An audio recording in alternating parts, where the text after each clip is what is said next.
quorum. I haven't heard from a couple of folks that I suspect might be joining, but I mean, it's up to you. We could start now and get rolling, or we can. Well, let's give them a couple minutes. Okay.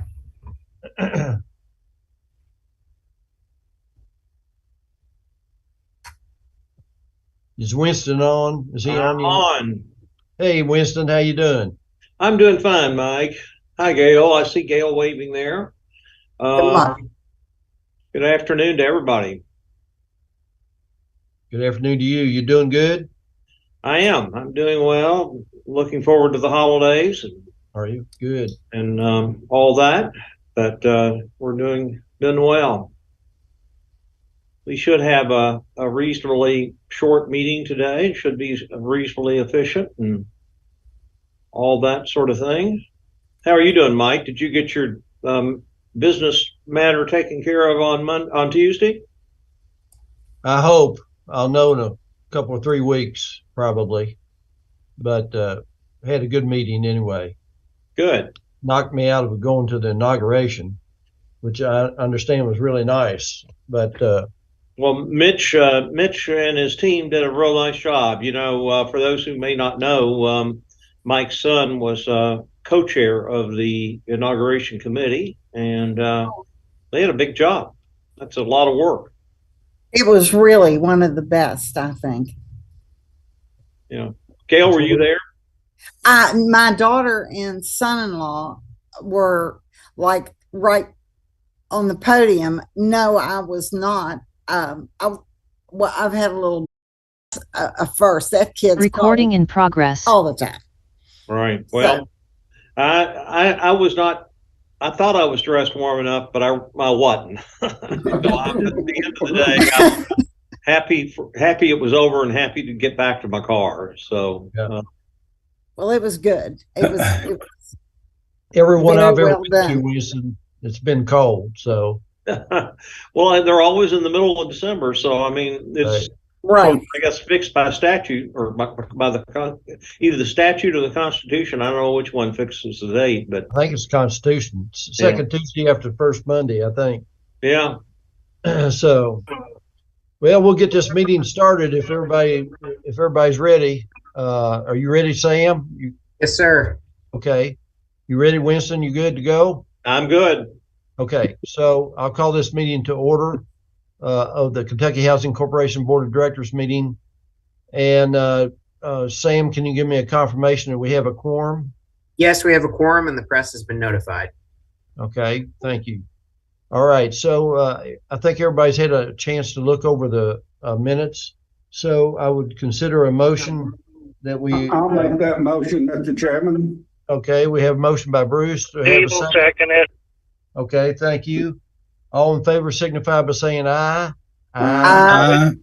Opposed, like sign. Motion carries.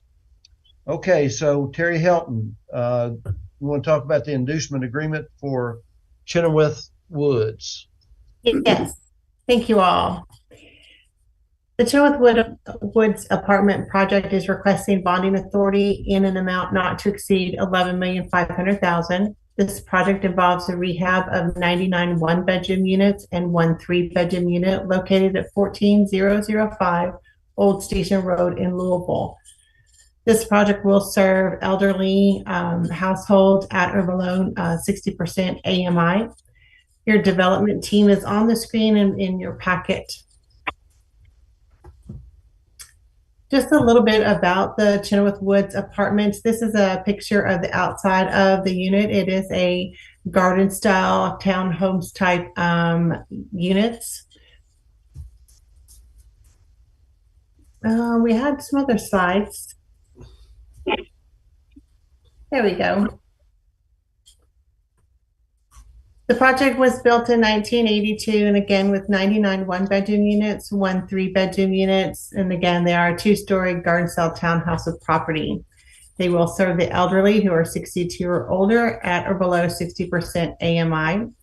This particular project does have a HAP contract on 99 of the 100 units. Something interesting to note is this particular project was awarded a $750,000 grant from HUD in the first wave of the Inflation Reduction Act. There are 3 categories within the Green Resilient Energy Efficiency Program. It's called the Green Retrofit Program. And there are elements, leading edge, and comprehensive. Fairset Affordable, who is the developer for this particular project, was awarded the grant under the Element Award category, which provides funding for property owners to include climate resilient and energy and water efficiency improvements. So upgrades under this element category could support a range of improvements such as the installation of heat wave resilient cool roofs, fire resistant roofs, on-site solar power systems, energy efficient windows, and similar upgrades. These are some of the project amenities that the developer has pledged for this particular one to upgrade, and that would be their laundry room, the stove, refrigerators, an alarm security system, help call system, community room, an outdoor common area, on-site parking, on-site maintenance, a resident library, and a business center with computers. KHT staff has reviewed the preliminary submittals of the applicant and recommends approval by the Board of Directors of an inducement resolution authorizing the tax-exempt bond financing for this particular project. Okay. Do you have any questions? Anybody have any questions of Terry in regard to this project? Terry, let me ask you, this is, since it was first built in 82, this is a redo, it's a refurbish of this. This is a rehabilitation, yes. Okay, okay. Anybody else have any questions? If not, I'll entertain a motion that we approve this. Nope. Second. Steve will make the motion. Okay, got a motion and a second. This is George. I'll second it.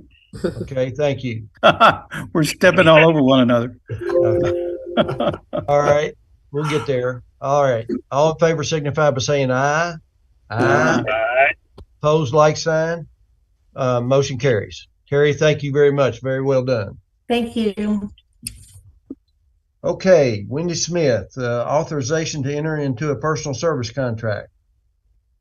Yes, good afternoon, Chair Denham and board members. I am coming to you all with a request for you to approve a contract for $105,000 with Bowen National Research.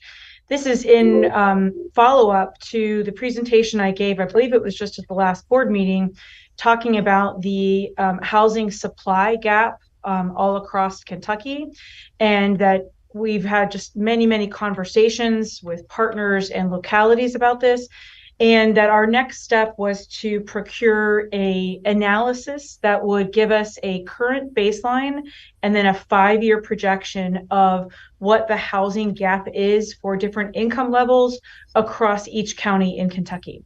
And so we did a competitive request for proposals with a scoring committee, and we selected Bowen National Research as our preferred vendor for this. We aim to get them started right away. Our hope would be to get the baseline numbers by late January or early February. And then the 5-year projections, which are going to require more research, that'll come in the summer. Anyway, so it is my recommendation and request that the board consider approving this contract for $105,000. Any members have any questions of Wendy in regard to this project? All right, if not, I'll entertain a motion that we I'll approve. make a motion, Beverly. Okay, Beverly, thank you. Do I have a second? I'll second Gail. Okay, Gail, thank you. So I have a motion and a second. All in favor signify by saying aye. Aye. Opposed, like sign. Motion carries. Wendy, thank you for your excellent work. We appreciate Thanks. it. Mhm. Okay, Tracy Thurston, presentation of Kentucky Housing Corporation financial statements. Thank you, Mr. Chairman. Good afternoon, members of the board. I'm here today to present our fiscal year 2024 first quarter financial update. We have 5 schedules I'll walk you through. You've seen these before. One thing I want to point out to keep in mind going through these statements is that we closed on our 2023 single-family bond issuance on October 5th. So at September 30th, we had a lot of our MRB loans warehouse, which were then purchased with the bond proceeds a few days later. So this is evident in several of these schedules, and it's going to be the case again at the end of December, as we are warehousing loans currently to be purchased with our next single-family bond issuance, which we anticipate closing in February. So the statements are getting a little different as we return to the MRB scenario. So we will start with the pro forma statement of net position. I will point you to line D. For the first time in many years, total assets have increased as a result of returning to issuing mortgage revenue bonds as a financing mechanism to fund our loans. Total loans in the old bond indenture continue to shrink as we allow them to pay off, and now we are simultaneously adding loans to the new general indenture. So if you look at line A, you can see that the total program purpose assets has increased by $46 million this first quarter. Going down to line B, cash and investments. This is impacted by the timing of our loan fundings. For instance, the end of June, we had about $15 million in an investment account from settling loans in the secondary market. At the end of September 30, we only had $2.5 million, as we've been using available cash to fund and warehouse loans. Going down to line E, there's a $12 million decrease in debt outstanding for program purpose assets, and that corresponds with the shrinking of the old indenture. Like I said, we didn't close on the new 2023 bond issuance until October 5th, so that's not reflected in these statements yet. Looking at line F, interest payable decreased slightly by $1.2 million. This is the result of paying off some bonds on July 1. Line G is a pretty big increase. We utilize the lines of credit to purchase and warehouse loans in addition to any cash we have on hand. We ended the quarter owing $31.3 million on our lines of credit. Once we paid those, purchased those loans with the bond proceeds, we did pay down those lines of credit. It's kind of a cyclical thing that happens. We watch it every day. I don't know if you recall, Jim may have referred to it as our sawtooth chart. We warehouse a bunch of loans, we sell them, or we sell them into the indenture, and then we pay off any lines of credit we have. Line J, overall liabilities increased by $15 million, which is almost entirely due to the amount owed on the lines of credit at the end of the quarter. Line L, you can see mark to market on the investment portfolio increased by $2.5 million. This was a continued write down of the investment portfolio. This isn't really a concern. We plan to hold our MBSs to maturity, so we won't actually realize that loss. It's more of a paper loss. Line M, overall net position at quarter end improved slightly by $2 million. We like to point out on line N and O, portfolio servicing for others.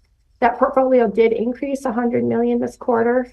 This pretty much represents a slowdown of prepayments and refinancing, which is pretty good to see that growth given the current market, the current mortgage industry.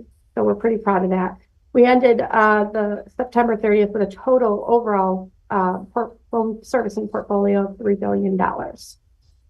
Next slide, Sam. Tracy, can I stop you there just a second? Yes, absolutely. The GASB 31 adjustment with the interest rates going down will change probably by December 31st. Will not? I'm not sure if it'll change by December 31st, but yeah, as interest rates go down, we will be able to take those losses back and write those investments back up. It'll be more favorable to us. Yes, right? it will. Okay, thank you.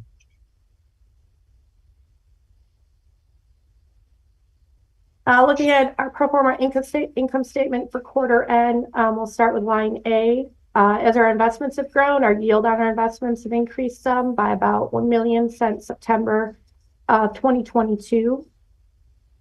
Line B, the interest expense includes interest expense on some variable rate debt we have. That has gone up even though the liability has not. So the overall interest expense increased by about $500,000. Line D, the gain on sale of loans went down from $2.3 million last year to $1.2 million this year. Given the current interest rates, we just haven't had much success in the TBA market, selling loans to secondary. So this is a large reason we start issuing mortgage revenue bonds. We're still profitable, but it's not, it's nothing like it used to be. Line E, fees, charges, grants, and other income. This is fees received from our program areas, and we are at 3.9 million for the first quarter, down from 5.3 million last year at quarter end. This is almost entirely because last year's fees included money from our HHRF eviction prevention program, and that program has tapered off since. So we just don't have those fees, but we also don't have the associated expenses. Line F, as previously mentioned, we have to mark to market our securities. We took a big hit last year. It's not as bad this year. And as I mentioned before, we plan to hold those securities. So no real concern there. Line O, our change in net position, which is our net income for the year, is at 2.3 million, which is a good start for the first quarter. And then we're ending the year with a 452 million in net position. We move on to the next slide. Cash flow pro forma for quarter end. Line A, this is cash flow from operating activities. This decrease from 14.5 million last year to a negative 3.4 this year is driven mostly by the slowdown in our prepayment activity. So last year at this time, we had 73 million in loans that paid off at quarter end. This year, we only had 17 million. So it's not a bad story that we've seen the slowdown in our prepays. It's actually helped to grow our portfolio. Line B is cash flow from non-capital financing activities. This represents us borrowing more and not paying it back as fast compared to last year. Most of this is the result of warehousing loans and having borrowed from a line of credit to do so. And then at the bottom lines, H, I, and J, these are all single family metrics. As you can see, we're beating prior year production. This is a result of running simultaneous loan production programs, both MRB and still in the TBA market, selling to the secondary market. Got two more schedules related to our operating budget. The first one is our operating fee income, budget versus actual for quarter end. We'll start with line A. Our rental assistance fee income is approximately 550,000 favorable to budget. This represents a significant boost in some fair market rents, which is what our fee is based on. So that is a welcome boost. Line D is our weatherization programs. This is unfavorable to budget by about 120,000. Some planned activities for the training center haven't taken place yet. We also budgeted for a new grant that came in under the infrastructure bill, I believe last year, and that hasn't quite ramped up yet. Line E, temporary COVID programs, is 460,000 unfavorable to budget. This is mostly our HOPE program, homeowner assistance program that came in as a COVID program to help homeowners prevent foreclosure. This program is moving slower than anticipated. There's other resources out there. There's other ways to help borrowers become current. We're under budget in a few areas. We budgeted to pay out outside housing counselors fees to process files, but we've been doing a lot more of that in-house. We also budgeted for additional contractors, but have in turn used some full-time staff instead that had some excess capacity. And then we're under budget in our marketing costs for that program, but there's a plan to ramp that up in the next month or two. We don't have the additional fee income in this program, but we also don't have the associated expenditures that you'll see on the next slide. So it's kind of a zero net issue.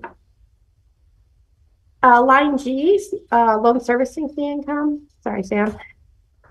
We are 450,000 favorable to budget there. This corresponds with our growing loan portfolio. We spent many years accounting for prepayments, and we have not had as many prepayments, so we've been able to grow that portfolio. So we have additional servicing fee related to that. Like H, rental production, fee income is 550,000 favorable to budget. this particular line item is always difficult to kind of project. It is solely based on when deals close. So it's been a difficult target. So we'll monitor this quarter to quarter. Line I, homeownership, favorable to budget by 115,000. We budgeted to produce about 450 million in mortgage loans this year, but with MRBs going very strong and continuing our conventional business, we're likely going to exceed that. We actually already hit 300 million at the end of November. So we have more fees coming in based on that.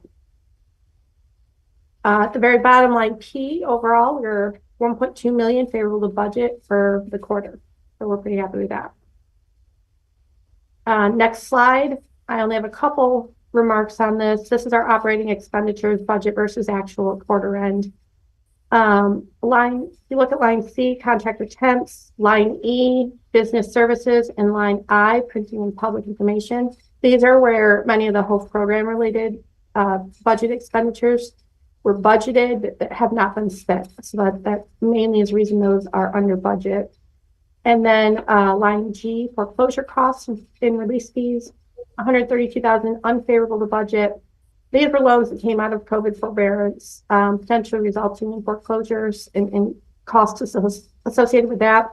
We've finally been able to work through that pipeline, work through some of the ugly ones. So we anticipate this line item leveling off by year end. And at the very bottom, line P, overall, we are favorable to budget by 1.2%, which is pretty good. And we are moving really quickly to close the second quarter. At the next board meeting in February, we will have our quarter two financials that will reflect the new bond indenture and the Series 2023A issuance. And I plan to spend a little more time highlighting that because it does have an impact on our bottom line. Issuing MRBs has a lot of upfront costs, no immediate cash gains like the TBA program has in the last decade or so.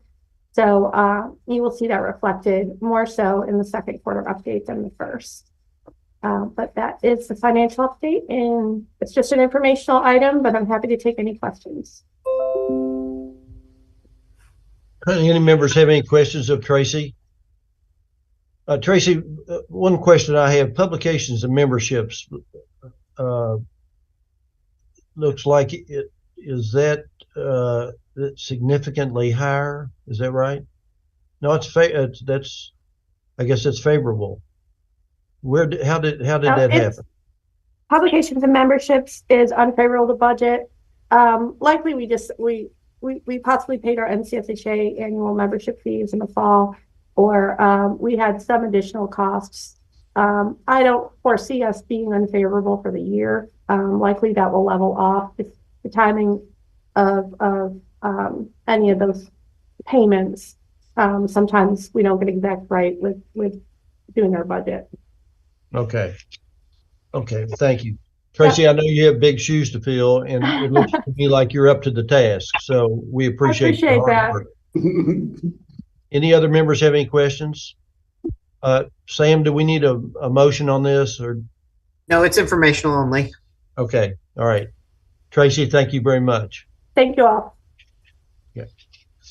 All right. So report of action of executive committee meeting. Sam, I think you have a page there to talk about. Yes. Can you all hear me? My Zoom seems to have. Can you all? Yes. Yeah, we can hear you. Yes. All right, thank you. Sorry about that. So the executive committee of KHC Board of Directors met on Thursday, November 29th, to consider the issuance of new housing revenue bonds to better provide home finance alternatives for borrowers who do not qualify for financing through the corporation's secondary market program. The executive committee approved a resolution authorizing the issuance and sale of up to $150 million in mortgage revenue bonds. And Tracy, as Tracy discussed, that is expected to close in February. No further action was taken by the executive committee. Do any members have any questions about the executive committee? The information in regard to that? We think that will be an excellent program, and so we're we're looking forward for that to happen.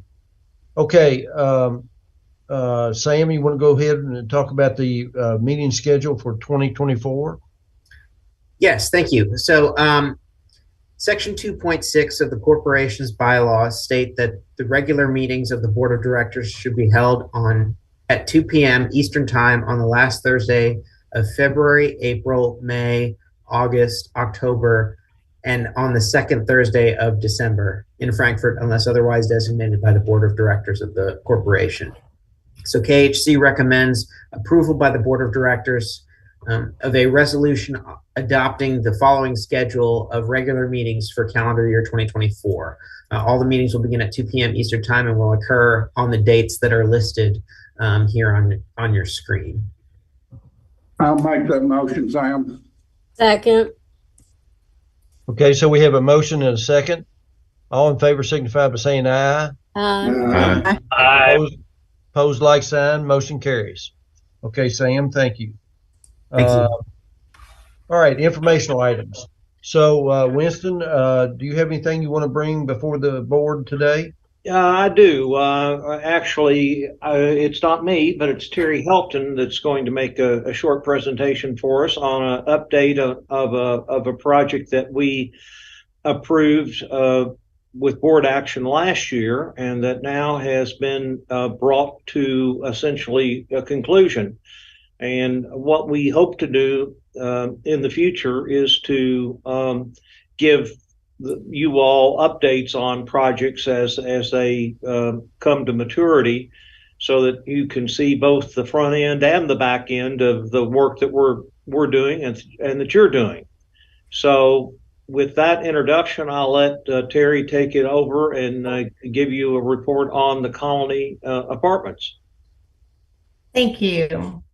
Yes, the Colony Apartments was a rehab project in Covington, Kentucky. This is probably maybe an apartment complex or a project that you all may be familiar with. It is, not very old. It looks like it was brought to you all. It was actually an application was submitted in December of 2019 through our taxes and bond funding round for 2020. It was a rehab project of 137 senior development in Covington. It serves the elderly. 100% are 62 or older, and they are at or below 60% AMI. They do have a project-based Section 8 HAP contract on 136 of the 137 units, and the developer is Fairstead Affordable. Fairstead Affordable is also the developer is on the Chenoweth Wood apartment project that I presented earlier today. So I wanted you to see kind of some of their finished project, what they do. So here's a little bit of the timeline. So these are some of the dates that you all may be, notice. The original board inducement was in February 27th of 2020. It had their final board resolution in May of 2020. Their construction completion in December 21st of 2021, and they actually had 100% lease up within 2 weeks of that construction completion date. The funding sources that we have in this particular project is $13,500,000 of tax-exempt bonds, $770,417 of housing credits, and they had almost $7 million in LIHTC equity from Boston Financial. Some of the key construction items for this particular project, and there were several, but I just wanted to kind of point out to you all just some of the key items. They had to remove and replace the existing roof, provide new roof exhaust fans and controls, upgrade the elevators, reseal all their windows, provide replacement of existing ceiling tiles. Their public restrooms need to be modified to be fully accessible, upgrade the laundry room to provide 12 washers and dryers, replace the existing hardwire detectors with new hardwire combo CO and smoke detectors, and provide anti-scald faucets. This is a picture of the outside of the building. Prior to rehab, this was just all gray. There was no color on it, so they put a little bit of color on it when they did the painting of the outside. This is their common room for the residents. And this mural that is painted in this common room was done by one of their local artists. Her name is Tammy Stevens. And so she came in and did this mural for the residents. This is their laundry room with their brand new washers and dryers for the residents. One of the interior units for an accessible units. This is the kitchen area. And this is one of their accessible units for one of their bathrooms. So just to let you know, Fairstead does a wonderful job with their units and their tenants. They have a tenant meeting prior to doing any type of rehab. They will talk to the tenants about, if you had a magic wand, what are some of the things that you would like to see, would you like to have? A lot of them are just looking for a specific paint color, or they may want a walking path or a little dog park. Or a community garden center. So those are some of the things that they do try to put in the project for their, residents. So if you ever have a chance to go to one of the ribbon cuttings, I really encourage you to go and see the work that they do. Terry, thank you very, very much. I don't know if any of the board members have questions or comments about this project or any of the other projects that you're involved in. I'd be happy to answer. Winston, just let me make a comment. I'm aware of this building. I've driven by it a couple of times, and it's made a real difference in that area where it is. And if people haven't been to Covington lately, Joey Myers and others have Covington on the move. So they really have done a yeoman's job in cleaning Covington up. So thank you, Tracy, for being a part of that. Well, as I mentioned earlier, we're going to try to give you more updates. I won't promise that we'll give you an update at every meeting, but we'll try to provide updates from time to time on these projects and updates on some of our other program activities. We had hoped to have a presentation this month on some of the homeless activities that we have that we finance and support here, and scheduling that didn't work out, but that'll probably be a presentation that you'll see come February. So more to come on these sorts of things. And Mike, before I relinquish the floor, let me just on behalf of all of the team here at Kentucky Housing Corporation, let me thank the board members for what you all do for us each year, and we appreciate your support, and without you, we couldn't be doing what we're doing. And so thank you, and I want to wish everybody a very happy holidays and a Merry Christmas. Thank you. You as well. Thank you, Winston. Winston, on behalf of the board, would you let the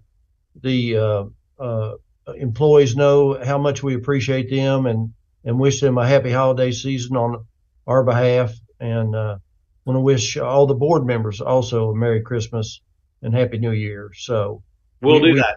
We appreciate the hard work and the effort you all do. So we do that. We'll do that, and we'll certainly pass that along to all the staff and all our employees promptly. Okay, thank you. So, Winston, do you or Sam have any other items that you want to talk about today? I don't think so. Sam? Do not. Okay. Any board members or any other staff have anything they want to bring up today? Okay. Well, if not, I will entertain a motion to adjourn. So moved. We'll make a motion. Second. Okay, got a motion and second. All in favor signify by saying aye. Aye. Aye. Opposed, like sign. We are adjourned, and thank you so much for joining us today. And I hope all of you have a wonderful Christmas and New Year. You as Thank well. Thank You you. too. Same to you. Thank you so much, everyone. Merry Happy holidays. Merry Christmas. Merry Christmas. Merry Christmas.